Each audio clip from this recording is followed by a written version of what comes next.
Gabriel Sopeña, bienvenido. Bien hallado, Nico. Bien hallado, Sergio.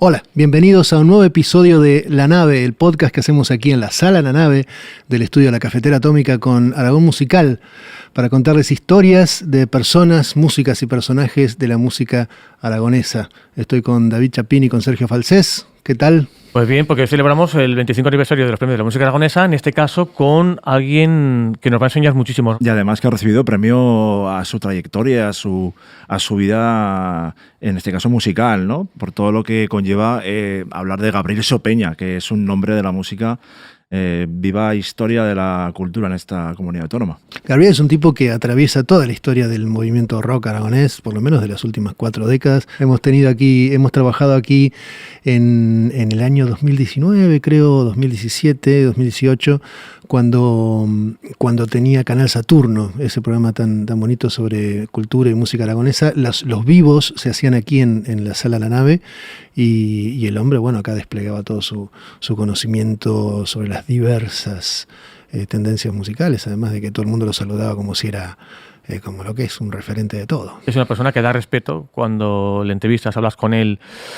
Da mucho respeto de primeras, pero es una persona tan llana, tan cercana, que de segundas, de repente, bueno, pues hablas con total naturalidad, ¿no? Y luego mucho que contar, ¿no? Porque empezó muy joven y ha tenido una dilatada carrera musical.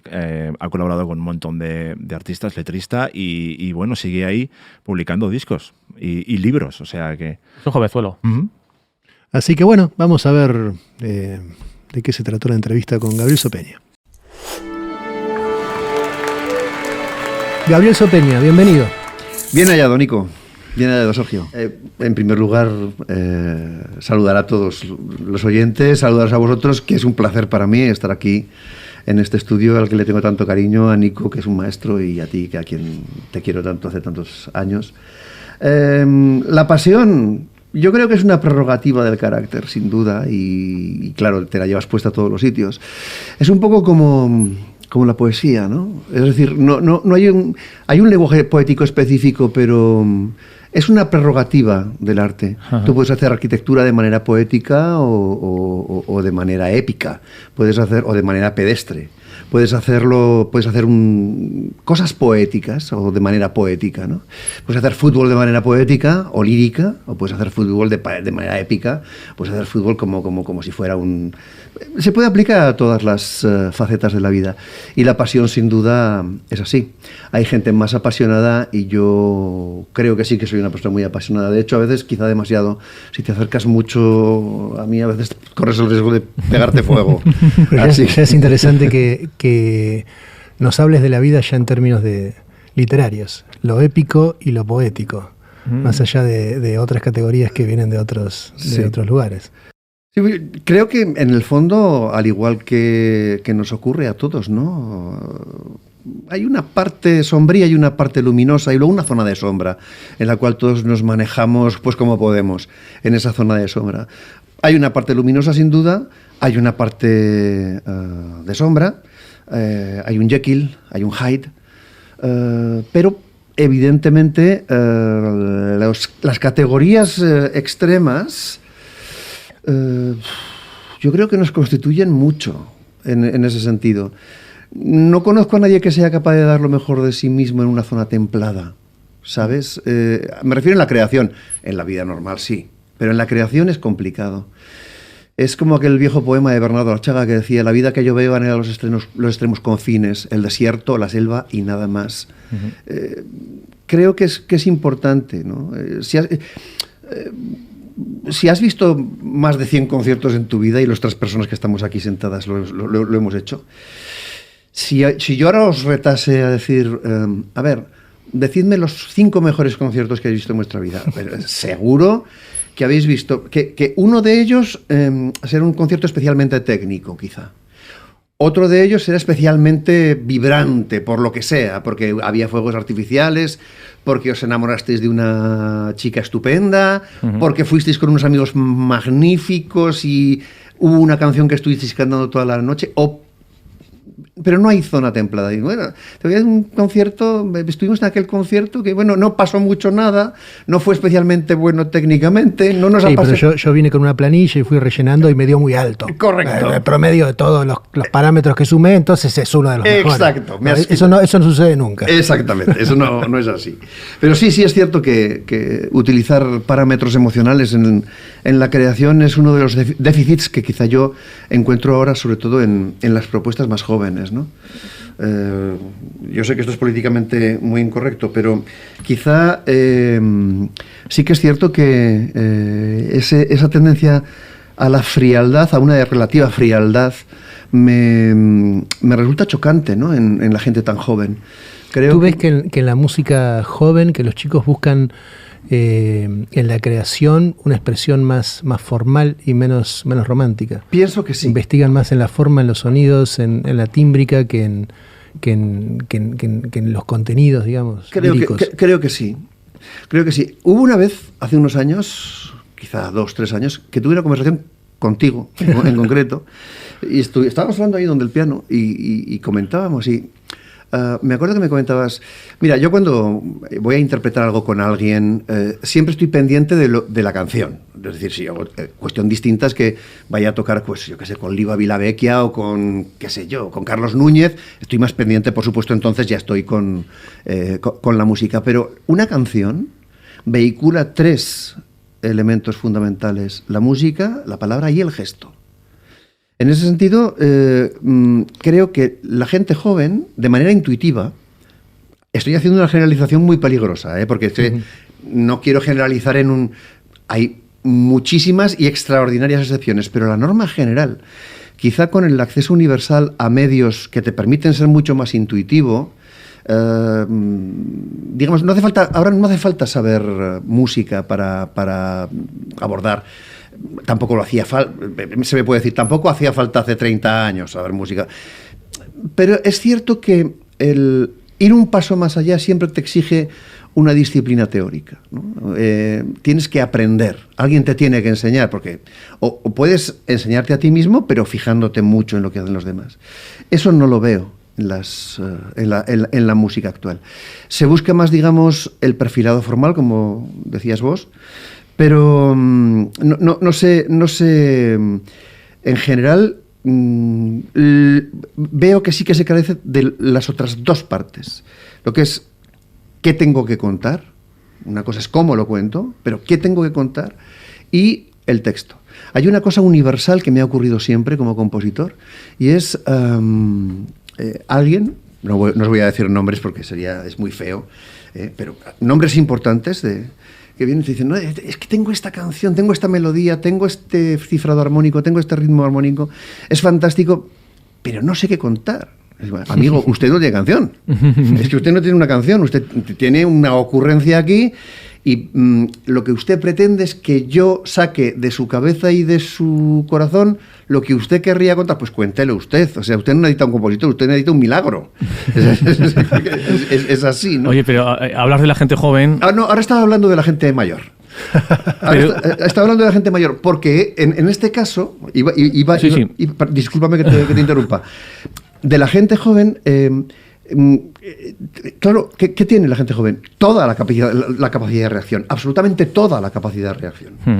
Y afortunadamente ahora, y Nico lo sabe, hay medios técnicos que te permiten aprender teóricamente a un ritmo aceleradamente exponencial. ¿Qué sucede con la gente mayor? Ay, amigo, es la que tiene el poder. Es la que tiene el poder. Esa no tiene capacidad ya de cambiar. Y esa es la que quizá está haciendo este problema, es la que genera este problema. Bueno, no tengo nada que contar, pero yo voy aquí, largo lo mío y ya, ¿no? No es eso decir, no, a ver, usted tráigame, en fin, esto, no sé, estoy pensando en don Alfredo Citarrosa, o estoy en Atahualpa Yupanqui, estoy hablando de la cumbre de la canción popular del mundo. Cito a 2 en lengua castellana, en lengua española, ¿no? Bueno, yo creo que se horrorizarían, se tirarían por un barranco si alguien les viene y dice, Donata, no, mire qué melodía tan buena, pero no tengo que contar. Váyase usted al carajo directamente, ¿no? Usted no tiene nada. El problema con los chavales jóvenes es que están, digamos, Es lo que yo veo. No sé si Nico tiene la misma percepción. Están metidos en esa rueda, ¿no? Es decir, reggaetón. Hablemos del reggaetón. El reggaetón no es ni bueno ni malo en sí mismo, en ese sentido, ¿no? Era lo que comentaba aquí que Bunbury hace un tiempo. Bueno, yo no sé, no he escuchado suficiente reggaetón para saber, lo decía con un poco de sorna, ¿no? No sé si hay un Miles Davis en el reggaetón, podría haberlo. Pero si tú te contentas en... si los Beatles se hubieran contentado con juntar el rock and roll de Elvis y bueno, pues digamos lo que es si no hubieran ido más allá, eso se hubiera quedado ahí. Sí, lo suyo era Elvis, al principio Chuck Berry hacían versiones y claro, cosas. Claro, y claro, fueron más allá, sí. Pero hay cosas, por ejemplo, escuchas a Stromae, por ejemplo, o a gente como él, y no se quedan todos en él. Claro. Eso, claro, salen de ahí. ¿Y por qué no se puede salir de ahí? Sin embargo, creo que la fórmula del éxito fácil es lo que, unido a la sobreabundancia de medios técnicos, ha relegado un poco el elemento emocional de la canción en las generaciones de los últimos años. Estoy hablando de 5, 7, 10 años a esta parte. Lo ha relegado un poco en favor de una propuesta formal más fría. Me preocupa más que no vayamos barriendo a la gente que es la que copa, digamos, el elemento de la industria y que, bueno, pues realmente es la que genera los problemas, es la que genera toda esta serie de paranoias de es que esto suene y que sea una cosa, pero pues si no tienen alma, no sé. Sí, pero te refieres sobre todo, ¿no? Gente, por no generalizar, ¿no? Gente que se fija mucho en las redes sociales, en lo que hay allí, Así y es. quieren imitar al que triunfa más que sacar su alma afuera, que es lo que hace un músico, ¿no? Y Así un es. poeta, ¿no? Lo has escrito perfectamente. Sí, Pero, claro, a mí me encantaría ver, disculpa, es que esto Sí. fíjate, me encantaría ver, daría años de vida si hiciera falta al mismísimo diablo por poder ver aquellos ensayos en Casablanca, Maurice Aznar, Gabriel Sopeña. También me gustaría verlo con él al frente, en Ferrobos. Él de joven, es que tiene composiciones muy, muy maduras para lo joven que eras. Cuando dicen, es que tenía 10 y tantos años, pero ¿cómo que no tenía ni 20 este tío cuando hizo esta canción? Pero no me lo puedo creer a veces. Gabriel, hablamos de un modo innato, de una necesidad innata de querer contar cosas a través de palabras. Escribes libros, poesías, música. No solamente te presento como doctor, eres mucho más. Bueno. Estás por como redondear o cumplir o festejar unos 40 años de tu primera edición, año 1984. 83. 83. Sí, sí, La primera grabación editada que tuviste. La primera grabación, Sí. previamente hubo otras, claro, pero no fueron oficiales. Y desde el comienzo siempre fue la música y la literatura y el interés por la letra escrita, ¿o es una cosa que surgió después? No, fue desde el principio. Yo me recuerdo siempre, desde los 11 años, que comencé, digamos, a abandonar lo que es el formato clásico para dedicarme a buscar mi propia voz interior. Eran unos años difíciles. Tened en cuenta que yo tenía 13 años cuando murió Franco. Es decir, pasé mi infancia y una primera parte de la adolescencia bajo, bueno, un paraguas terrible, tanto yo como toda mi generación. He de decir que tuve una fortuna impagable. Yo tuve la suerte de formarme, una vez muerto Franco ya, en el Seminario Menor de Zaragoza. Era externo, yo no estudiaba para sacerdote, pero aquello estaba lleno de sacerdotes conciliares del Concilio Vaticano II. Y a mí a Marx me lo enseñaron en el seminario, y me lo enseñaron muy bien, me lo enseñaron junto a Emmanuel Mounier o a Foucault o a todos los grandes pensadores del siglo XX. Y no me lo enseñaron con un sesgo especialmente hostil, vamos a decirlo así, ¿no? Eso permitió que ese nuevo ambiente de libertad lo valorásemos mucho en aquel momento.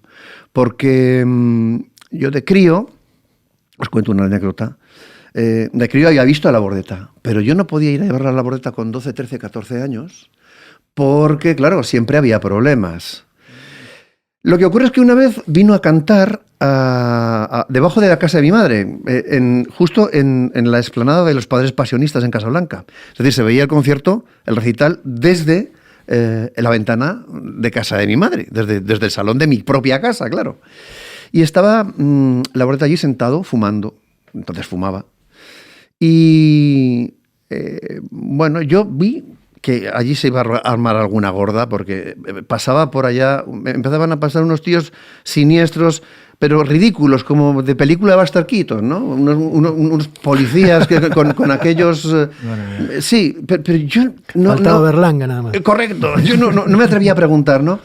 Y entonces había un pobre protoparlante allí en el escenario.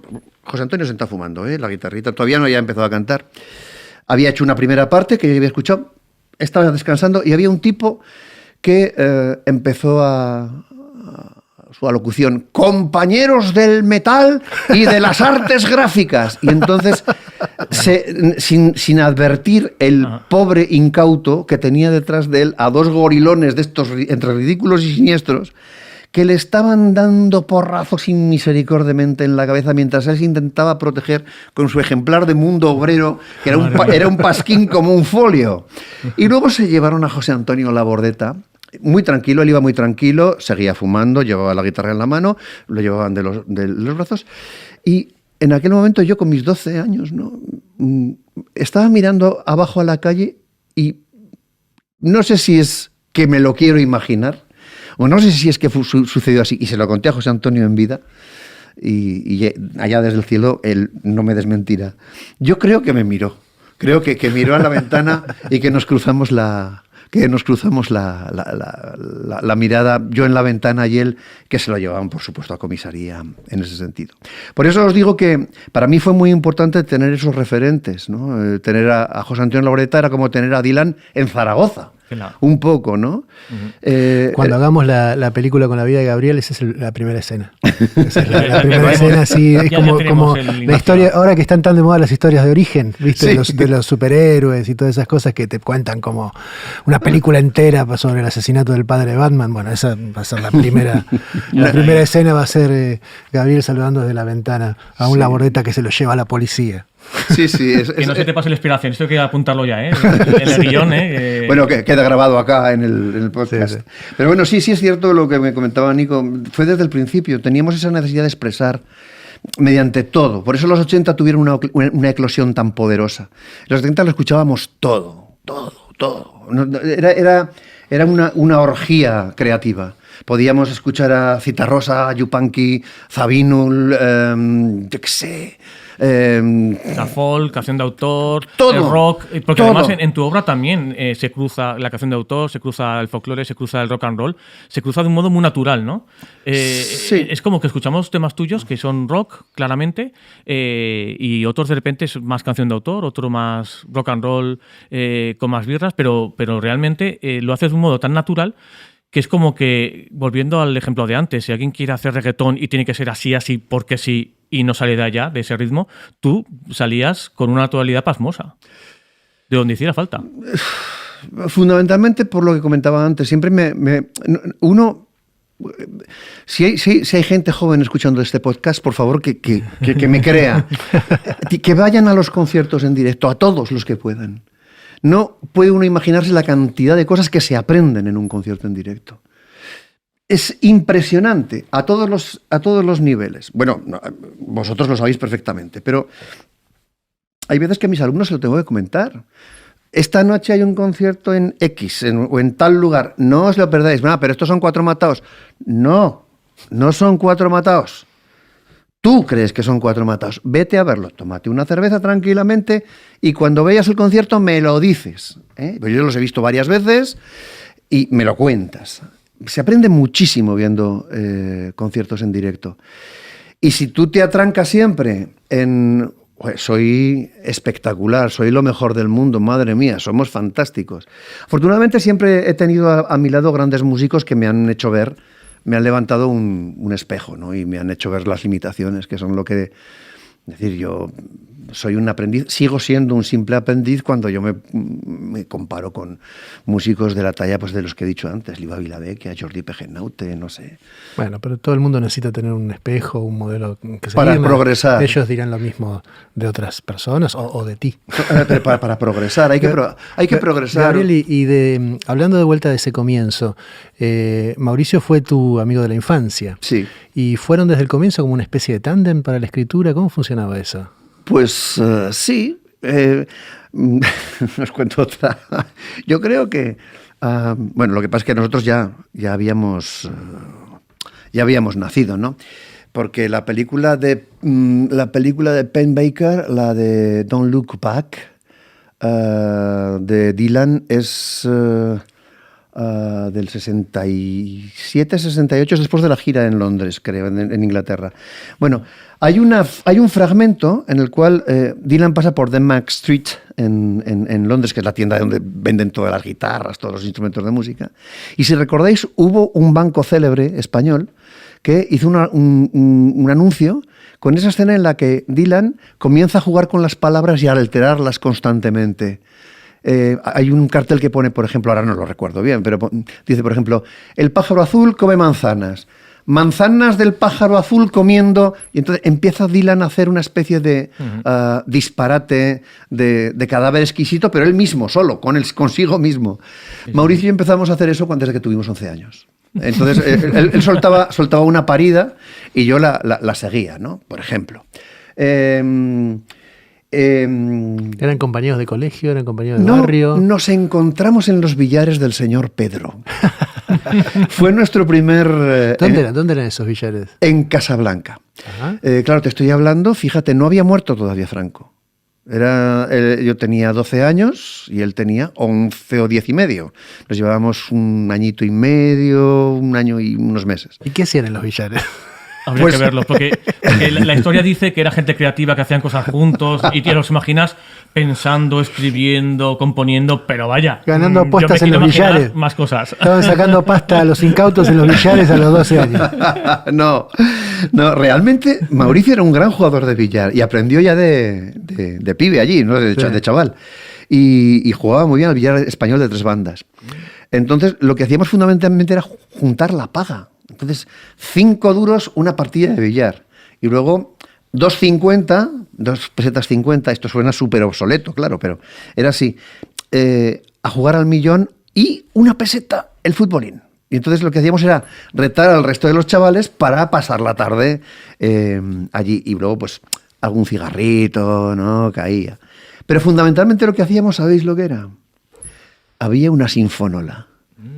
¿Conocéis la obra de Peter Handke, Ensayo sobre el Jukebox? Claro, sí. La recomiendo a todos nuestros oyentes. Ese tipo se fue por toda la serranía soriana, por todo Zaragoza, por toda la zona de la cordillera ibérica, buscando las jukebox, las sinfonolas que había todavía en pie. Bien, esa estaba en los billares del señor Pedro, que siguen... Bueno, el local sigue vigente en la calle del Embarcadero, perdón, en la calle de las Escuelas de Casablanca. Y había una sinfonola. Claro, no nos daba para mucho más, pero elegíamos o bien Los ríos de Babilonia de Boney M, o bien Another Day de Paul McCartney, que se acaba de separar de los Beatles, o bien, y aquí vienen las dos grandes, las dos potentes canciones, Blame It on the Boogie de los Jackson y El cambio de guardia de Bob Dylan. O sea, entonces iba... 5 temas, me acabo de nombrar 5 temas totalmente diferentes, además. Exactamente. Guay, sí. O sea... Y claro, sonaba fundamentalmente un huevo frito constantemente y por debajo una musiquilla, ¿no? Y nos quedábamos abducidos con esta cuestión. Hasta que un chaval del barrio, Ernesto, ya era bastante mayor que nosotros, tenía 18, 19 años, se iba a Perpiñán. Se iba a Perpiñán, como decía el maestro Serrat, a pelear hembras y luego además a ver las películas que ponían allí, que no se podían ver acá, y se traía discos. Y uno de los discos que trajo de allá fue un disco que conoceréis sin duda. Es aquel fantástico disco doble de Bob Dylan que se llama Blonde on Blonde. Hombre, por favor. Y yo recuerdo cuando lo escuchamos en casa de Ferni, de Ernesto, nos fuimos a casa de Mauricio y creo que no salimos en una semana. Estuvimos escuchando... No podíamos creer que una persona humana fuera capaz de escribir aquellas cosas y fuera capaz de hacer aquello. Luego íbamos a los futbolines del señor Pedro a jugar al billar, a fumar algunos cigarrillos, a pasar la tarde y a escuchar aquellas canciones. Pero aquel fue un momento determinante, ¿no? Y fue determinante también que en aquel local, en un local muy grande, había una orquesta de baile que ensayaba. Y un día, después de vernos mucho y de oírnos escucharnos hablar mucho de música, ya conocíamos pues todo lo que se hacía en Europa, conocíamos a Focus, conocíamos, qué sé yo, Angelo Branduardi, ya estábamos muy puestos, porque también en las radios aquellas de onda corta escuchábamos las radios británicas que podías escuchar prácticamente todo, y la primera FM de España, que la montó Plácido Serrano en la base aérea de Zaragoza. Ajá. Y ponían música española y música también. Plácido sobre todo ponía jazz y el locutor norteamericano, lo que Steppenwolf, ZZ Top, los Eagles, o sea, cosas complicadas de cosas imposibles de escuchar aquí. Aquella orquesta que se llamaba Borboleta, no sé si alguno de sus miembros nos está escuchando, si es así, le mando mi más sincero cariño y mi más sincero abrazo. Un día nos dijeron, chavales, claro, estoy hablando de profesionales, gente buenísima, nos invitaron a entrar y nos regalaron un disco de Dave Mason, Dave Mason, que decía, esto para sacar comercialidades. Luego cuando lo escuchamos dijimos, comercialidades este disco es una maravilla, por Dios. Y nos dejaban asistir a sus ensayos, y fue cuando empezamos a darnos cuenta de que teníamos que explotar inmisericordiamente al hermano de Mauricio, que era el que realmente sabía música, el que realmente nos podía enseñar solfeo. Pedro Pablo, sí. Y bueno, pues enseguida estábamos aprendiéndonos todas las canciones de los Beatles de memoria, todos los instrumentos. Pedro nos obligaba a aprendernos todos los instrumentos individualmente. Mira. Es decir, tenías que aprender a tocar la batería, el teclado, todo lo que hubiera, y las voces. Ajá. Clavar todas las voces. Nos teníamos que aprender todas las voces.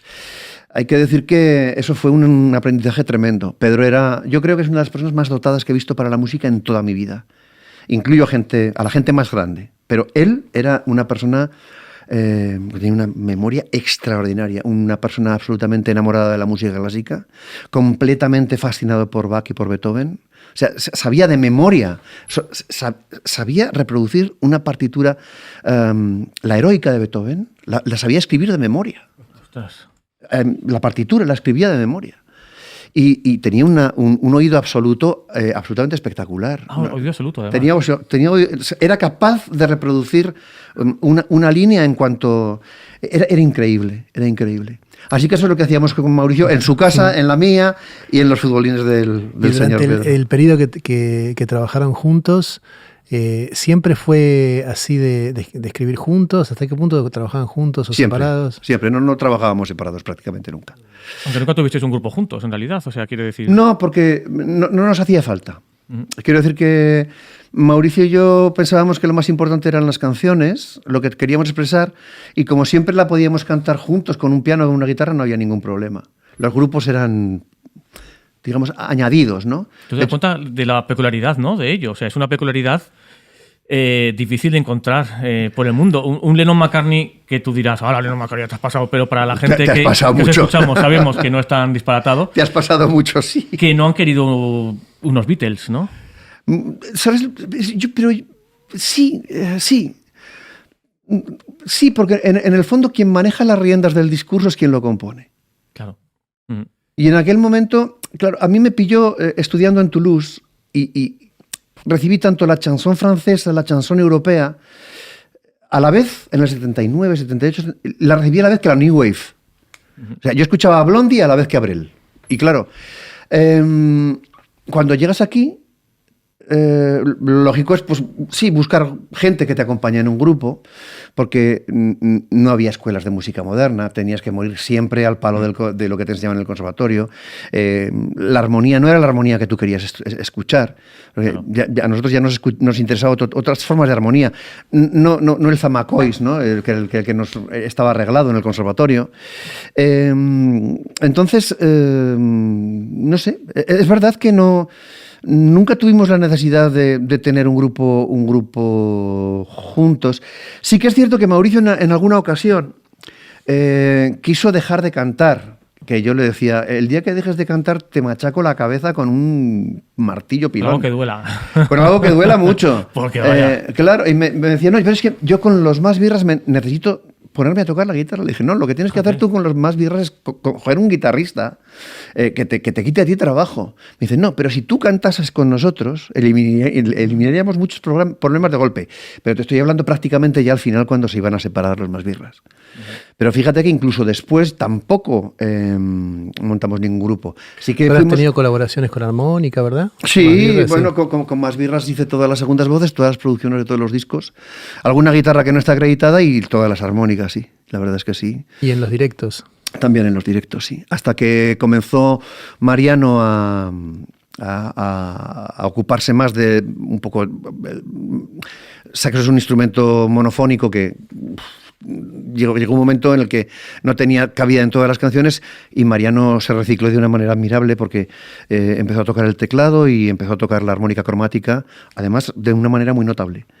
Y luego ya cuando entró Josu, pues bueno, Josu es un superclase que os voy a contar, ¿no? Ya se ocupó, pues él se ocupó de las voces que hacía yo. Y lo que hicimos entonces Mauricio y yo pues era hacer conciertos juntos, en solitario, no... o bien colaborar ya con músicos de Barcelona. Ya Mauricio estaba ya con la vena de lo que te comentaba antes, es decir, ya saliendo un poco. Siempre hay que progresar, no puedes quedar diciéndote, soy el compositor de Más Birras, soy el líder de Más Birras, qué guapo que soy, qué bueno que soy, cuántos discos vendemos, cómo le gustamos a la gente. No, Mauricio, en cuanto se sentía así, se sentía enjaulado, se marchaba rápidamente. Pero entonces, en esa época, a ver si yo entiendo, pues yo a veces aclaro, ¿no? En este podcast siempre un poco el planteo, el arreglo que tenemos es que los chicos de Aragón Musical son la gente aquí como las que más sabe de todo lo que es el campo musical de la música moderna y popular en la región, ¿no? Y yo hace casi 20 años que estoy aquí y no me entero de nada. Entonces voy conociendo gente, voy conociendo música. Te enteras de otras cosas, Nico, te enteras de otras cosas. Bueno, pero un poco el chiste es que mientras Sergio y David vienen a traer aquí la estructura y la información que hace que las entrevistas siempre funcionen en contexto, yo vengo a hacer las preguntas desubicadas. Por favor, son las mejores. Entonces mi pregunta es, ¿cómo era tu actividad? A ti siempre se te relaciona con Más Birras y con esa época y con esos clásicos que ese grupo dejó no solamente para la región sino para España. Entonces, ¿cómo organizabas tu actividad? ¿Componías para otros? ¿Estabas en cuántos grupos? ¿Cuál era cómo que te sentías? ¿Se te identifica como compositor? Pero ¿en qué punto te ponías tú? ¿En el de compositor para cantar tus propias canciones o te gustaba escribir para otros, producir? Porque ya desde joven, eso suele ser la elección de una persona que ya tiene una carrera, por lo que cuentas, desde joven estuviste en ese lugar. Sí, mira, Mauricio y yo compartíamos una cosa que era el odio por el vedetismo. Y es un odio que yo sigo teniendo. O sea, me encantan las vedettes, ¿eh? Sí. Pero el vedetismo entendido como forma de vida. Es decir, El postureo. Yo he estado en camerinos donde algún músico ha estado más pendiente, o sea, está mirándose en el espejo para ver la posición con una guitarra de estas, una Gibson con punta de flecha. ¿Cómo se llama no me acuerdo ahora el modelo. Flying Bee. Exacto. Sí. Bueno, eso lo he visto yo, no me lo han tenido que contar. Y además el acompañante de un cantante célebre aquí en España. Eso no he podido soportarlo nunca. Hay quien dice, no, pero es que la gente...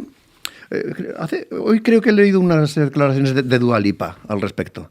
La gente no quiere ver gente normal, ni quiere ver intelectuales en el escenario.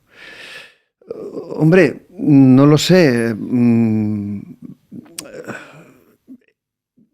¿Hasta qué punto no? Es decir, si tú ves a Kiss, dices, no, evidentemente todo el mundo se cree que eso es verdad, ¿no? O sea, que esa gente es así. Esa posición de la estrella del rock and roll me repelió siempre mucho y repelió siempre muchísimo a Mauricio también. Yo siempre no he sido un frontman. Ahora en la gira de 40 años es cuando más me he podido convertir en un frontman, ¿no? Pero no lo he sido nunca, no me ha gustado. No, he sido bueno, pero tienes una discografía de unos 5 discos solistas, ¿puede ser? Sí, en general he colaborado en unos 100 y pico discos a día de hoy. Pero como Gabriel Sopeña, en solitario, al menos en Spotify sí, yo encontré unos 5. Hay unos 5 o 6, sí. 3, si no contamos el que va a salir este mes de marzo o abril, sí. Serían 3 de solista más 2... unos 6 discos, sí. Bueno, y cosas con Más Birras y El Frente, sí, por supuesto, como... Ferrobos. También Ferrobos. Junto a Loquillo. Junto al Loco. Sí. Con Jackson, con María Creusa, también. Sí. A mí me encantaría ir. Bueno, yo viví los 80, principios de los 90, muy jovencillo, pero con muchísimo cariño, ¿no? Como que veías todo tan grande, se te hacía todo tan grande, veías tanta efervescencia que tú no sabías qué sucedía ahí, pero te gustaba todo aquello, ¿no? Y por un momento me encantaría ir al pasado y poder ver concierto de Ferrobos, por ejemplo, ¿no? Sí. Aquello que había también era contagioso, ¿no? Os contagiabais mutuamente, ¿no? Había muchos grupos. Sí. Y vaya, había una corriente imposible de parar, ¿no? Era un... Veníais de donde veníais todos, evidentemente. Hay veces... El otro día se lo comentaba Javier Macipe en una conversación por teléfono. Hablé con él, hablamos prácticamente a diario. Ahora con la película, con La Estrella Azul. Pero... La imagen no sería tanto un tsunami o un río potentísimo que arrambla con todo, que se lo lleva todo por delante. No. Sería, como le comentaba el otro día Javier, como aquel título de aquel libro de poemas de Carmen Conde maravilloso. La vida es un río lentísimo de fuego. Era... Más intensidad. Exacto. Era un río de lava. No había nada que se te pusiera por delante que aquello no absorbiera. Y había una promiscuidad artística. He comenzado hablando precisamente de que a lo mejor el sobreexceso de técnica y el sobreexceso de querer ser vedette lastra un poco al talento joven, que es indudable e incuestionable, ¿no? Bueno, en ese momento creo que yo no dejé de tocar con ningún grupo, por lo menos en 5, 7, 10 años, en Zaragoza, en Huesca, en Teruel, en Madrid. Yo creo que toqué con todo el mundo, que era una cosa que además definía también a Mauricio Aznar, ¿no? Era imposible sustraerte a la admiración por la gente, lo que estaban haciendo otros grupos. Hemos comenzado la entrevista fuera de micrófono, hablando de alguien a quien también mucho Jesús, de Malamente. Era imposible no sustraerte al talento de aquella persona, al talento de Mariano Casanova, tantos otros. No me gustaría citar muchos nombres porque siempre los quiero mucho a todos y no quiero dejarme a nadie, ¿no? Pero todos los grupos que salían, todas las alternativas, todos los fanzines, todas las revistas, la crítica musical. Uh-huh. Zaragoza era pionera en España en la crítica musical. Teníamos, y quiero recordarlos específicamente, estaban Javier Losilla, un beso para él, Gonzalo de la Figuera, que ya era muy joven, Juanjo Blasco Panamá en El Día y Matías Uribe, evidentemente, en Heraldo de Aragón. Existía... incluso alternativas desde el punto de vista editorial, ¿no? Con figuras de primer nivel intelectual, como por ejemplo Agustín Sánchez Vidal, que trabajaba en Disco Express con Matías Uribe, que ya desapareció. No lo sé, era imposible sustraerse a aquello, imposible. Los sótanos ahora en Gran Vía, al final de Gran Vía, ya llegando a Plaza de Aragón, en Zaragoza, para quienes nos escuchen desde fuera, estaban los viejos estudios de Radio Juventud de Zaragoza. Allí se hacían entrevistas por la noche, a altas horas de la madrugada, simplemente poniendo discos. Chema Fernández, por ejemplo, era un pinchadiscos excepcional. Traía sus propios discos porque él los compraba en Londres. Cachi, que el recordado Cachi, ¿no? Que tanto nos enseñó. Te estoy hablando de una serie de sinergias y todos estábamos en todos los sitios. Todos tomábamos cervezas en la Estación del Silencio. Todos con Antonio. Un abrazo también para él. Es decir, era una especie de caldo de cultivo en el cual era, por supuesto, imposible que no emergiera el talento excepcional de Enrique o años más tarde de Juan y de Eva, que son más jóvenes, son de otra generación. No sé, quiero decir, pero era mucho más un río de lava que te envolvía en el magma, te convertía en un todo y que a pesar de ello, como tú muy bien decías antes, nunca dejaba hundido lo que yo creo que ha definido los últimos 40 años de la música popular aragonesa, que no es tanto los grupos, sino las individualidades. Somos una tierra de desierto en la cual las individualidades han emergido, creo que muy por encima de los colectivos. Y cuando han emergido colectivos, han sido colectivos con grandes individualidades. Hablamos de Masbirras, pero hablar de Masbirras, en realidad, Masbirras eran un grupo de acompañamiento del gran líder, que era Mauricio Aznar. Y héroes con un sonido extraordinariamente trabajado, eran en buena medida ese universo interior que ha sido capaz de plasmar luego en una gran carrera en solitario Enrique, ¿no?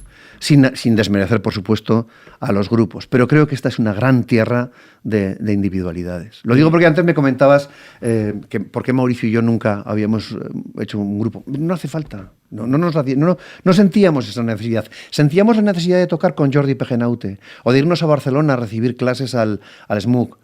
Al Conservatorio Superior de Música. Eso sí, esa necesidad la tenías, ¿no? O de Mauricio agarrar un avión y marcharse a Argentina, irse al Cerro Colorado y hablar con el hijo de Atahualpa Yupanqui y leer sus poemas inéditos. Esa era la necesidad que había. Una necesidad individual, emocional, potente. Y entre los 80 y los 90, si hubiera habido, ahora como ha pasado todo lo puedo decir, si hubiera habido realmente una voluntad política decidida, una clarividencia desde el punto de vista del largo plazo y no del medio y del corto plazo, si hubiera habido, digamos, una amplitud, una extensión, una hondura, una fineza, una sutileza, una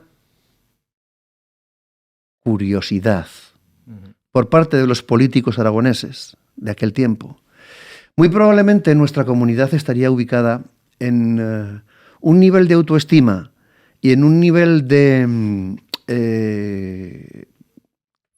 radicalización en el sentido de enraizamiento muy superior a la que tiene ahora. Zaragoza es la cuarta, la quinta, no vamos a entrar en disputas, ciudad de España. A escala de autoestima y a escala de potencial no tenemos lo que nos merecemos. Y no es culpa, desde luego, del aluvión creativo que ha tenido esta comunidad autónoma en los últimos 30 años. Es culpa de quienes no han sabido gestionar esa potencialidad. Es una pena porque además no es normal en 1,5 millones de habitantes, un poquito más que tiene Aragón, que aparezcan tantas figuras, tanto talento en porcentaje con otras ciudades. Algo sucede aquí, ¿no? Y tenemos aquí, por cierto, un Mauricio, un Gabriel Sopeña, que la gente que nos está escuchando dirá, ¿pero qué dice este tipo? Para mí es muy Gabriel Sopeña, muy Mauricio Aznar, por supuesto, o muy Labordeta, que es que sí, toma el relevo vuestro, haciendo algo totalmente distinto, pero algo totalmente igual.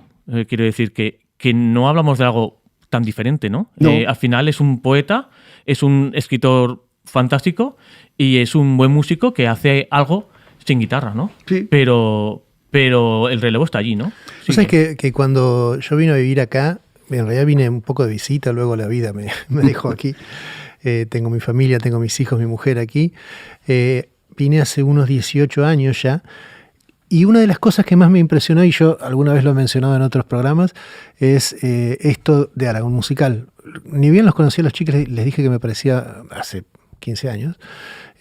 Yo estaba en esa época dando vuelta con un disco que había hecho yo de canciones mías, tipo cantautor, y ellos también me dieron algún espacio, también con Beatriz en esa época, y les dije que me llamaba mucho la atención y que me parecía muy valioso el trabajo que ellos hacían de recopilación. Ese hecho de, además, que existiera un medio propio, independiente, que estuviera acumulando todos los signos, todos los símbolos de lo propio, además me parecía valioso en sí, no solamente la obra, sino el hecho de que existiera el deseo de acumular todo eso en una identidad. ¿Viste? Fíjate, así que 25 años llevan ya. Yo te digo esto porque te veo a ti desde adentro, un poco rezongando, esto debería ser más, debería tener más presencia, y desde afuera se ve como una cosa sólida, desde afuera. Ahora, yo ya no estoy afuera, yo ya soy hasta español, claro. hasta nacionalizado, pero digo, pero en ese momento tengo claro el recuerdo de un movimiento que, si bien no tenía un marketeo, si querés, Sí.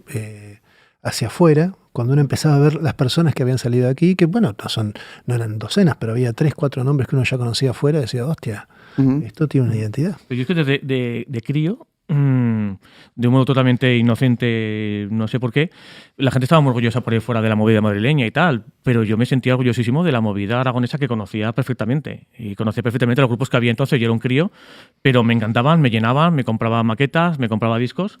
Y siempre consideré un todo, aunque los músicos que sonaban eran muy diferentes, porque no tenía que ver nada El Bosque con Héroes del Silencio con Distrito 14 o con Más Birras, o sea, había cosas o Niños de Brasil, cosas totalmente distintas que yo, para mí, entraban dentro de cosas que se hacen aquí, ¿no? Pues igual que la vegetación que tenemos en Aragón, que es tan diversa, pero es aragonesa y está aquí y la amo, me gusta y quiero conocerla porque es parte de lo natural, de lo cercano, ¿no? Pues musicalmente sucedía lo mismo, ¿no? En referencia a lo argentino, he visto en tu último disco, o en el último disco que tienes editado antes de lo que vas a presentar nuevo, ¿Sí? Está este tema en que te le atreves al poema, al segundo poema, Buenos Aires, de Borges. Sí, y lo mezclo con el Alfonsín Storni. Sí. Que yo creo que don Jorge Luis me hubiera pasado a cuchillo, sí, por la osadía, ¿no? Pero bueno, me dieron el permiso los herederos de Borges y pude mezclar. Sí. ¿Has tenido que pedir el permiso? Claro, sí, tuve que pedir permiso a los herederos de Borges. Me gusta Borges, no mucho como poeta, pero los poemas para las 6 cuerdas me parece muy lindo y me parece muy, muy, muy interesante. Me parecía interesante contraponer esa visión amarga, una noche borracho de tus uvas amarillas de muerte, Buenos Aires, ese comienzo tan demoledor por parte de Jorge Luis, con la suavidad de Alfonsina, ¿no? Y con, digamos, esa desesperación no exenta de una cierta suavidad en la resignación. Y ahora la ciudad es como un plano de mis humillaciones y fracasos. Es uno de los versos más fuertes y más autobiográficos de Borges. Borges es una persona que no se cansaba de decir todo el tiempo, de hablar de su infelicidad, etcétera, pero la manera en que lo plasma en ese poema es contundente. Es una cosa que hasta sigue sonando en los oídos en Buenos Aires de gente que jamás ha leído un poema y que jamás ha leído a Borges. Sí que me atreví y bueno, pues también me he atrevido con alguna otra cuestión. Ahora, pues estoy trabajando con María Volonté. Quiero hacer para el gran homenaje a Mauricio en el 2025. que dirigiré, pues hay algunas canciones, muchas inéditas, que dejamos él y yo, y una de ellas es un tango que quiero que cante María Volonté, igual que el de Jorge Luis Borges lo cantó María José Hernández. Ahí, cuando uno compone, y estoy hablando con un maestrazo como Nico, tú sabes que hay que tomar un poco de distancia a veces, no puedes cantarlo tú mismo, aunque, bueno, me permití el lujo de cantarlo en Bogotá con un maestro y lo aboleré. Hice un tango abolerado, que también se puede. Es interesante. Suena a mí, si mezclas bolero, tengo comprobado que si mezclas catalán y holandés, sí, una mucha... probado, ¿cómo se comprueba eso? Pues una chica holandesa que tuve de alumna que no hablaba castellano, sino catalán. Entonces, si mezclas catalán con acento holandés, te sale francés. Suena como francés. Si mezclas el bolero con el tango, te sale milongón. No falla. No falla. Bueno, o al menos es una broma, ¿no? Pero, ese tipo de cosas es lo que ha hecho el tiempo, en realidad. Claro, yo creo que sí. Sí, es así. Oye, vamos a ver, que ha sacado esto del 2025 con Mauricio Aznar, un homenaje, temas inéditos. Vamos a ver, que no lo podemos dejar ahí pasar esto, pero ¿qué me estás contando? Vamos a ver, ¿qué estás diciendo? Dime, por favor. Bueno, ahora de momento tenemos que estar muy pendientes del estreno de la Estrella Azul, que será el próximo 15 de febrero en Zaragoza. Es un gran homenaje a la figura de Mauricio, sin duda alguna. Sí. Vamos. Pero es cierto que en el 2025 serán 25 años de su muerte, y hablando con su madre y con su hermana hace unos días, ya previamente lo he estado preparando, y es un homenaje que se lleva preparando ya hace algún tiempo y del cual pues voy a tener el honor de ser el director, y que, bueno, pues serán 25 años de la muerte de Mauricio, y habrá muchas cosas que sin duda en Aragón Musical seréis los primeros en saber. Bien. Muchas gracias. Nos morimos de ganas de saber de ello. Tendréis que participar también. Son 25 años. Fíjate, Mauricio murió justo cuando vosotros comenzasteis a andar. Antes hablábamos de aquella primera edición en la Morrissey en la que yo estuve. Y fue el mismo año en que él murió. Sí, nosotros estuvimos en los segundos premios de la música aragonesa al Magato. Correcto. A Mauricio sí. En la sala Oasis. Tenemos fotos ahí, además, con Mauricio tocando, y bueno, y también tengo entrevistas grabadas que le hice a Mauricio cuando volvió de Argentina, precisamente. Entonces, toda esta película, pues me la contó. Claro. Me contó esa película, ya la tengo ahí. Claro. Y era maravilloso, ¿no? Él venía al estudio a tocar y tal, y a hablar, y tengo entrevistas, pues él tocando con la guitarra, sin más, lo que se le ocurría, lo tocaba y tal. En la época en la que tocaba, además, en Casalac, y era un poco eso, Casalac, y él hablando un poco de lo que iba haciendo, lo que quería, de lo que le preguntabas, pero ¿cómo te da por la música de Santiago del Estero? ¿Pero por qué? Es que yo creo que la gente, yo era un chavalín de 20 y pocos años, pero ¿qué me estás contando? Vamos a ver, dime, explícame, Mauricio. La raíz, Dios, que busco raíces, busco las raíces, eres obsesionado con las raíces, y eso es maravilloso, porque como un crío que era, se te queda todo grabado, como que se te queda todo grabado, tatuado a fuego, ¿no? ¡Buah! ¿Qué me estás diciendo? Y esa es obsesión que tenemos la gente que nos gusta el arte, de llegar más allá, de por qué esto y por qué, llegas a una raíz y por qué a otra raíz de la que sacas otra raíz más, ¿no? Pero para Pance es notable porque el hombre ha logrado captar cierta cuestión en el oído de cómo se toca la chacarera, que vas a Santiago y ellos tienen una forma de acentuar, y te vas a Tucumán y ellos tienen la samba o la cueca y ya es diferente, y cuando tocan la chacarera tocan diferente, y el hombre fue y se metió ahí adentro. Es como que es muy raro, Sí, pero empezó a sacarle la pulpa de algo. Empezó con lo porteño, empezó con el tango y empezó con el milongón y bueno, luego cuando ya traicionó a lo porteño, pues los porteños le tenían un poco de paquete. Yo me acuerdo que el recordado Coco Fernández, que era uruguayo y por lo tanto porteño también. Ya. Sí, te escucha decir eso desde el cielo te mata, pero bueno. Sí. Bueno, le decía, pero vos, ¿por qué te marchas allá al Santiago del Estero? Pues si no hay más que desierto, coño. Ya, no, pero que yo te enseño, no te hace falta que te marches a Santiago del Estero. Tenía discusiones muy divertidas con Coco, la verdad es que sí. Musicazo, Coco ahora...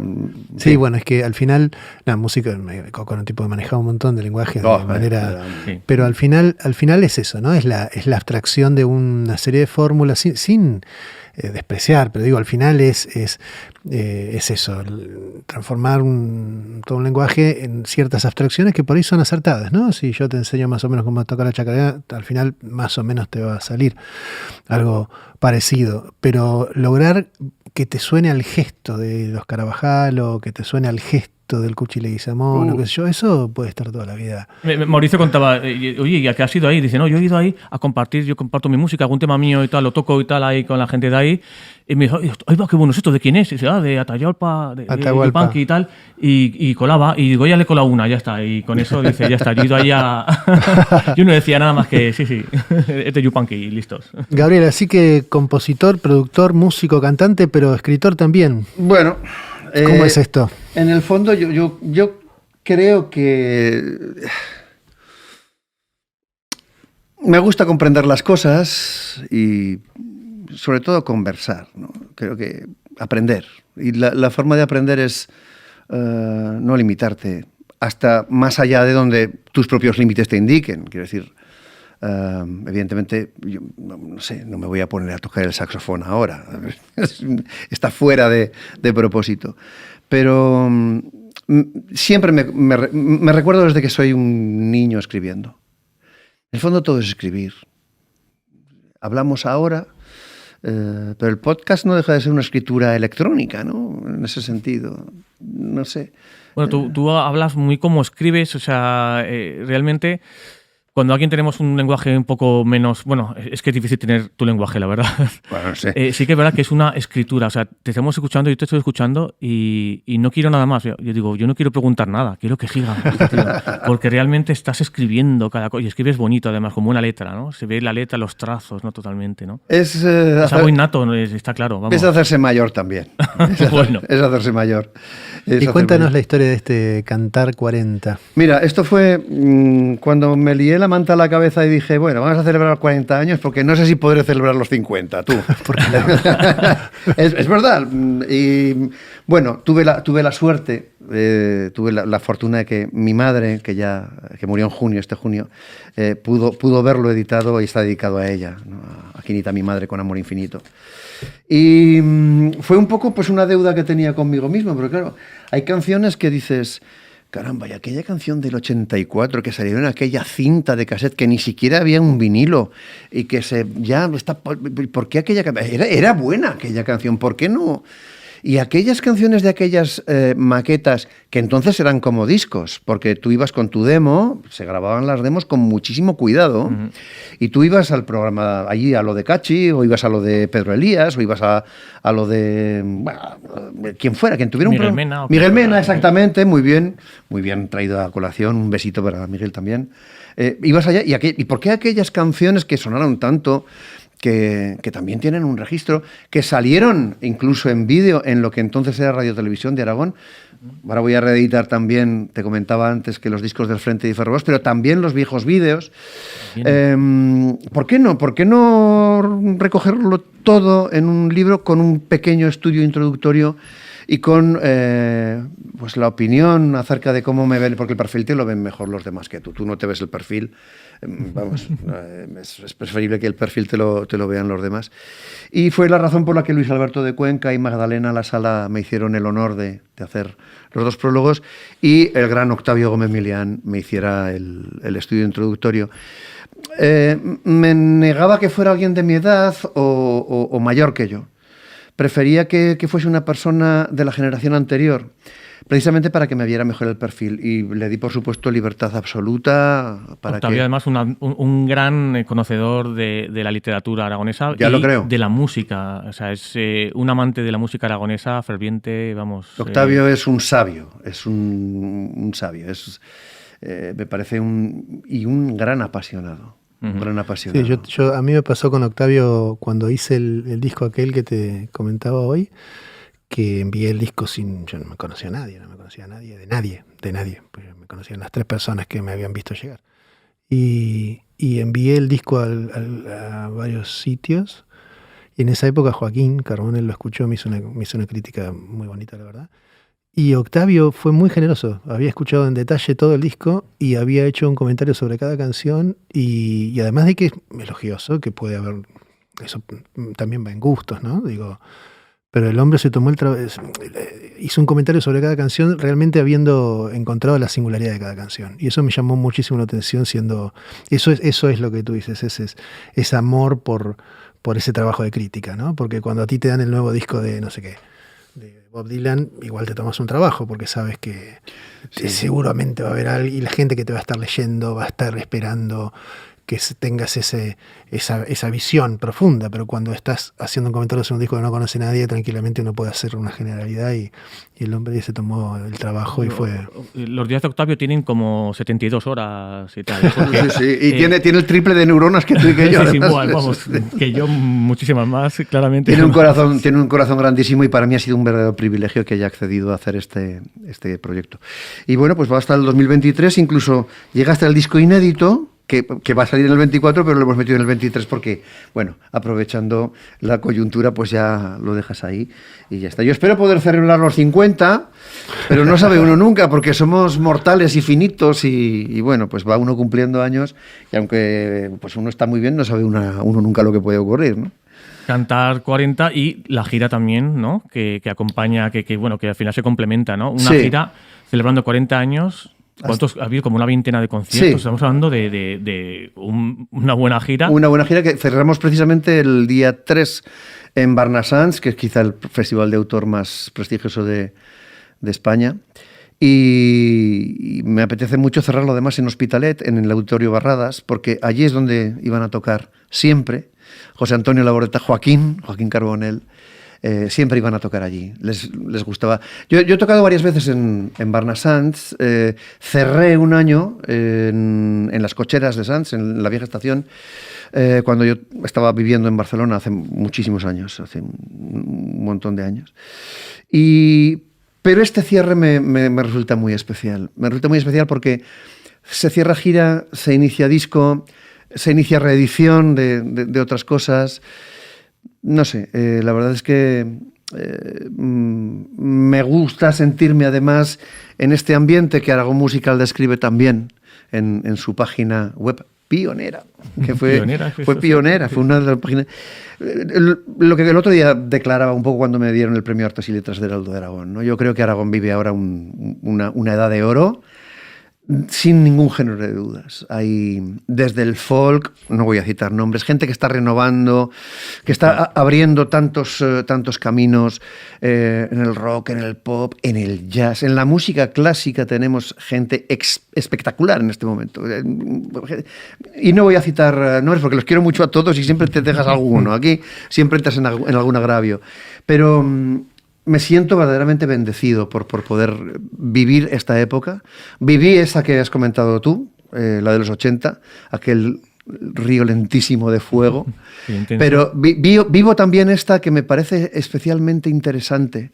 Creo que el talento aragonés vuelve a ser, como mínimo, tan importante como en aquel momento. Digo como mínimo, si no más. Porque ciertamente, no sé si Nico estará de acuerdo conmigo, la gente joven está mucho más preparada que nosotros. Tiene menos cosas que descubrir. Por lo tanto, lo que tiene que descubrir lo descubre mejor. Lo descubre con más potencia, con más hondura, con más... Me refiero siempre a la gente que busca, a la gente que...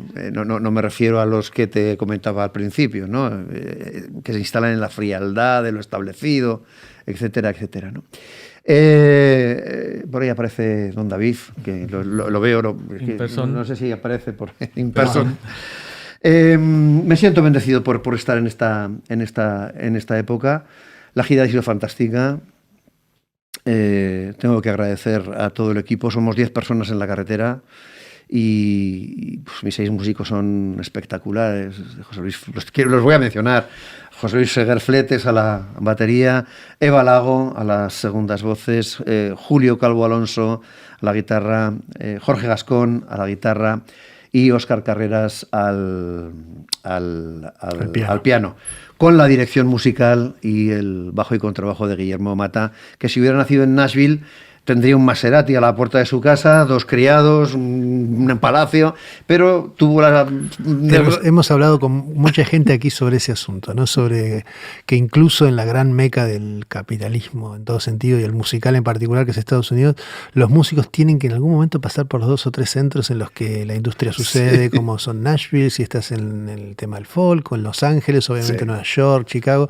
Si no, eso es mucho más anecdótico. Ahora con las redes la cosa un poco cambia, pero de todas maneras, tendencia muy grande. Y aquí en Zaragoza, acá en España, digamos, en algún momento si no pasás por Barcelona o por Madrid, las opciones son muy diferentes. No es que no se pueda hacer, de hecho tenemos ejemplos de gente que lo ha hecho, pero es ir por el lado de las piedras. ¿Tú te imaginas un tipo totalmente consagrado que va a sacar un disco 40 años después de comenzar y tal, y lo hace grabándolo enteramente en Zaragoza, en estudios de Zaragoza, con músicos de Zaragoza, con un sello de aquí? ¿Te imaginas que sucediera eso? Pues toma ya, aquí está. Sí. Desiertos se va a llamar, ¿verdad? Desiertos, se va a llamar Desiertos porque lo comenzamos antes de la pandemia. A mí me pilló la pandemia, tuve un COVID sin vacunas y estuve con un pie aquí y un pie allá. Se siguió grabando. Empecé la gira con Loquillo en el 20. Seguí grabando. Nos metieron en casa, nos encerraron, no pude grabar, terminamos de grabar y se fue a la nevera. Es decir, que es un disco que comencé a grabar en el 19 y va a salir en el 24. Madre mía.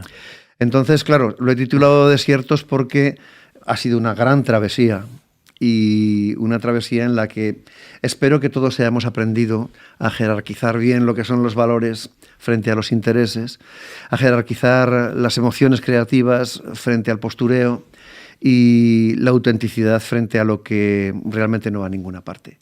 Lo tuyo es comunicar y yo estoy seguro, como dice la gente, tus alumnos, vas ahí con pasión, comunicas en tu clase, comunicas desde la tele, desde los medios de comunicación. En la tele no hablas solamente, sino que los gestos son importantes. En el escenario también se ve cómo tú estás aprovechando tu cuerpo entero, ¿no? Tu voz y lo que has escrito antes, todo junto para comunicar, ¿no? Para mí es un comunicador innato de todos, o sea, un todoterreno, desde muchísimos sitios diferentes. Tú hablas y por lo que sea tienes un imán, ¿no? La gente te escuchamos, ahí estamos todos ahí, ¿no? Y en esta gira también se ha visto. Pues, oye, que en breves, en 2 días haces 100 libros más, 100 discos más y a celebrar 50, porque te quedan todavía muchísimas cosas. Ahora lo que me apetece es producir a un grupo. Ahora tengo que hablar con Nico a ver si en el estudio lo podemos hacer.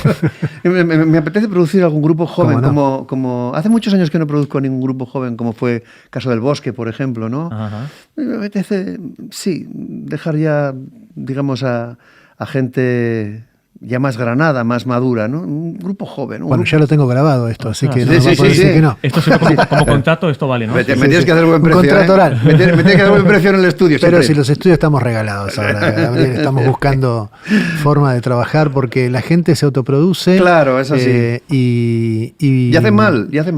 Es mi opinión, ¿eh? Sí, porque se conforman con poco. No, yo muy mejorables.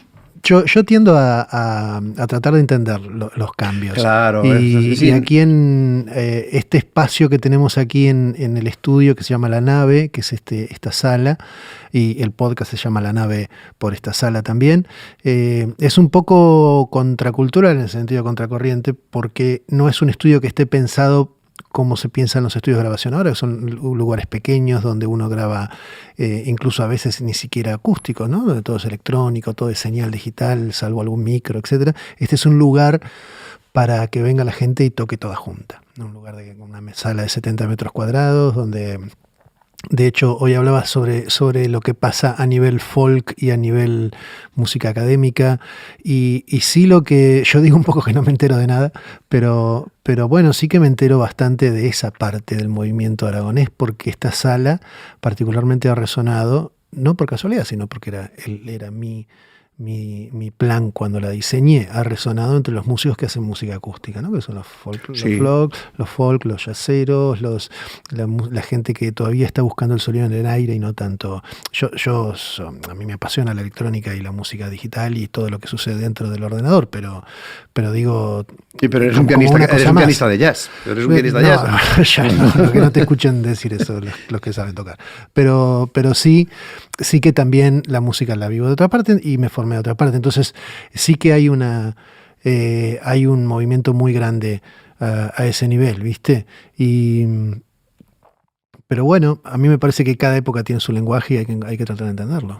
Yo, desde luego, te puedo decir que cuando tuvimos la experiencia de Canal Saturno, para mí la música era muy importante mostrar a los grupos aragoneses cómo tocaban en directo, sin trampa ni cartón. Si venía alguien solo, con una guitarrita o con un piano... No había regrabación. No había regrabación, tal cual.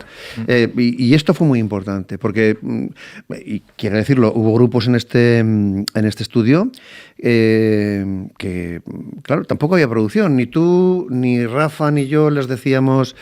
Eran ellos. O sea, sí, era más un festival que un programa de... Exactamente. Entonces, quiero decir que tú no les decías, no, es que esto sonaría mejor. No, tú quieres realmente tocar con esa guitarra, con ese sonido de amplificador y con esos pedales. Ni Nico ni yo te vamos a decir nada. Claro. Los dos estamos oyendo que esto no suena, que no lo vas a llevar ninguno. Pero tú mismo, aquí no hay trampa ni cartón. Esto es lo que tú quieres mostrar. Bien. No lo hubiéramos podido hacer si no hubiera sido en esta sala. Recuerdo voy a poner dos extremos, dos grandes momentos. Tres. Uno, cuando estuvieron tocando a Carlos Almagato con el piano. Sí. Wow. Espectacular. Aquel día fue espectacular. Dos, cuando estuvieron In Materia. Fue un momento absolutamente... sobrecogedor. Me pareció un grupo que en ese momento, en este estudio, creó magia. Es como en el fútbol, ¿no? Ese momento de inspiración, un gambeteo, un taconazo y directo al arco, tú. O sea, fue un momento maravilloso. Un grupo que ya sonaba. Ya sonaba. Es muy creativo. Óscar aquel día estaba tocado por vino Dios y le tocó. Estaba estupendo. Todos los chicos estuvieron estupendamente bien. Y cuando, además aquello fue idea de Nico. Normalmente el piano está allá. Bueno, nuestros... oyentes está normalmente allá, pero se puede mover. Recuerdo que estuviste como 40 minutos mirando, antes de que vinieran, ¿quiénes voy a decir? Teníamos un tenor. Y vino con David Pellejer al piano. Ángel Baile era el tenor. Y venía a cantar, era una cuestión ligera, no venía a hacer una gran aria, sino hizo dos romanzas de zarzuela, una cosa ligerita. Amigo, cuidado con las cosas ligeritas, porque no había forma de hacerlo sonar. Entonces, al final encontró el lugar Nico ahí, y a diferencia de lo que se suele hacer normalmente, recuerdo que me lo consultaste, me dijiste, mira, tenemos que sacar al solista, lo tenemos que sacar de acá, porque si no... y completamente heterodoxo. Fue un momento y fue fantástico. Él mismo lo recuerda, si nos está escuchando no me desmentirá, recuerda David Pellejer acompañándole al piano y él cantando la romanza pues como a 3 metros del piano, cosa que no se suele hacer jamás. Y bueno, pero estuvo Nico, recuerdo estuviste 40 minutos tocando tú, a ver dónde sonaba mejor. Quiero decir que eso es el mimo por el oficio, el amor por el trabajo, el intentar poner lo que tú sabes al servicio del maestro que viene a tocar. Esos 3 momentos los recuerdo en esta sala como especialmente memorables. Además la sala lo que tiene... Hay una cuestión simple, ¿no? Y de hecho son unas ecuaciones que desarrollaron en la BBC a comienzos del siglo XX, una cosa bastante clásica en los libros de texto, está por ahí, que es que hay, a partir de cierto volumen, en el sentido de metros cúbicos, para geometrías más o menos ortogonales, o sea, más o menos simples, a partir de cierta cantidad de metros cúbicos, las salas tienen un tipo de reverberancia que son útiles en las grabaciones, por debajo no son útiles, entonces las tienes que matar. Entonces la mayoría de los estudios tienen lo que llaman las salas muertas, que es lo que tú ves, que es mucho absorbente por todos lados, muchas trampas de graves, etcétera, para que no haya rebote, claro, para que sea completamente seco. Y esa es una sala útil. Nosotros tenemos una sala pequeña muerta de aquel lado para ese tipo de cosas. Pero claro, luego cuando quieres hacer música acústica mucho más natural, tienes que reconstruir todo el panorama que se llama psicoacústico técnicamente, que es el tema de que está a la izquierda, que está a la derecha, que está lejos, que está cerca, todo con herramientas digitales o herramientas tecnológicas. Y eso es cuando quieres que suene natural. Porque, por ejemplo, los 80, que es la época en que nosotros, que por lo menos yo crecí escuchando música, era la explosión de lo contrario, la explosión de utilizar las reverberancias y los delay para hacer sonidos artificiales. Eso era el discurso tecnológico, ¿no?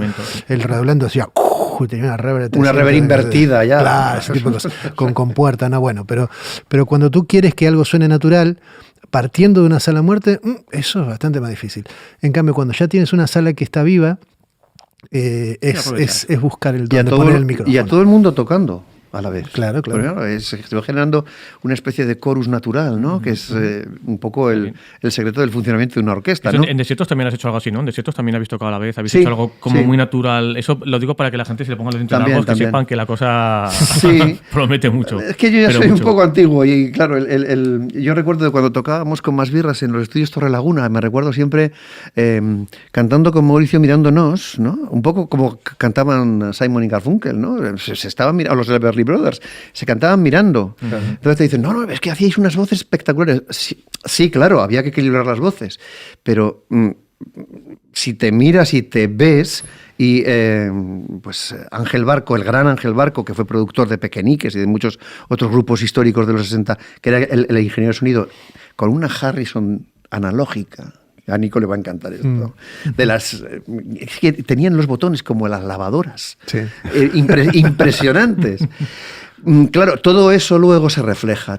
Eso es imposible reproducirlo desde el punto de vista de una digital, sala. Sí, no puedes hacerlo. Y en una sala muerta tampoco. Tienes que hacerlo en una sala viva, o con un biombo, con algo que tenga... Algo que evidentemente hay que tener cuidado para que no se mezclan las cosas y poder trabajarlas independientemente. Pero el verte, pues está bien. O si quieres tratar de crear el efecto de rondalla, está bien que tú dobles las guitarras, pero tu pulso va a ser siempre el mismo. Yo toco siempre con mi mismo pulso. Soy Gabriel Sopeña y bueno, puedo cambiar los acentos. Pero lo mejor es tener a Joshua allí, a Mauricio allí y yo acá. Entonces, que uno toque una Taylor, el otro toque una Martin y el otro toque una de 12 cuerdas. Entonces, sí que creas un efecto de rondalla. Claro. Pero hace falta una sala como esta y luego alguien que cuando tú te sientas como músico a tocar, caso de Nico o de otro maestro, te diga, te estoy viendo el perfil y esto no va a funcionar. Y hacerle caso, decir, bueno, yo sé que... Claro, eso es muy importante, hacerle caso. Te sientas ahí. Otra cosa es que tú digas, no, yo lo tengo aquí claro y callar, ¿no? Bueno, lo divertido de todo esto es que no hay fórmulas. No las hay. Uno es tan bueno como su última producción. En este oficio no hay pasado, tienes toda la razón. Es verdad. Bueno, Gabriel, chicos. Ya creo que, vamos enfilando para las 2 horas, no sé cuánto va a durar esto. Bueno, le das me parece que no vamos a poder cortar nada. Así que ha sido un gusto. Un gusto para mí también. Y si me imagino que el que ha llegado hasta aquí lo ha tenido que escuchar en 2 o 3 veces, espero que lo haya disfrutado. Así Muchísimas gracias. Te esperamos cuando quieras y estaremos ahí con el nuevo disco y con las próximas. Vete preparándome un presupuesto para. Bien.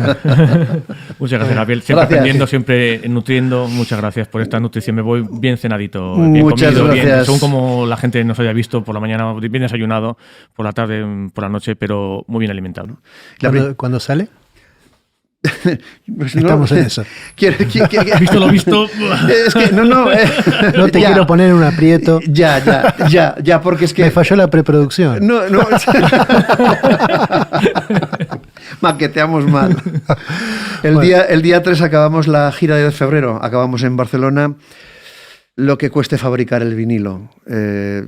Fabricar un vinilo es como levantar una catedral.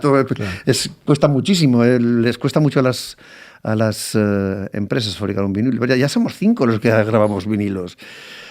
También saldrá en formato CD y, por supuesto, irá a las plataformas. Pero vamos, yo calculo que a finales de marzo, principios de abril, el disco ya estará y podremos hacer una presentación a la cual, por supuesto, estaréis invitados. Haremos una presentación para la prensa, por supuesto.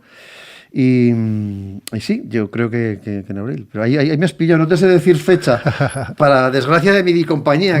Mejor porque esto tampoco tiene fecha. Esto es para que quede ahí guardado en un baúl digital. Me parece muy bien. Y cualquiera que quiera saber algo sobre Gabriel Sopeña y sobre la gente que pasa por esta mesa y por este estudio, pueda encontrar estos episodios y disfrutar de las historias, de lo que estás haciendo ahora y de todas esas historias tan bonitas que nos has regalado. Bueno. Gabriel Sopeña, ha sido una alegría tenerte aquí otra vez. Para mí, desde la época de Canal Saturno aquí en la Cafetera Atómica. Ya lo creo, hicimos grandes cosas, Nico, aquí. Y sos una...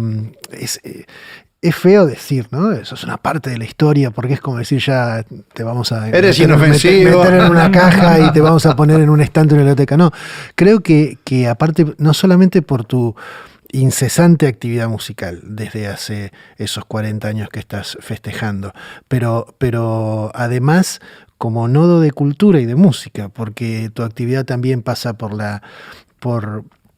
al estar enseñando literatura, estar enseñando lo que enseñas en la academia, también necesariamente estás mezclando tu persona y tu experiencia y tu saber en esas clases. Seguro eso lo podría asegurar incluso sin haber asistido a ninguna clase.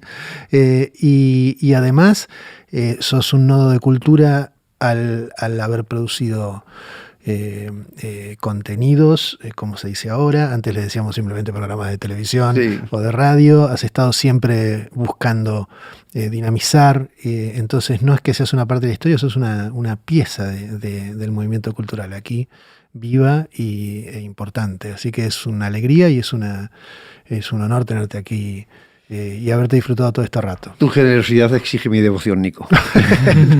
No, sin duda. Muchas gracias por vuestra generosidad, Sergio, David, que lo tenemos allí. Ha sido un placer y, oye, por 25 años más como mínimo y con salud. Eso. Exactamente. Si no, no quiero, exactamente. Si no, no queremos eso. Muchas gracias. Muchas gracias a vosotros. Gracias.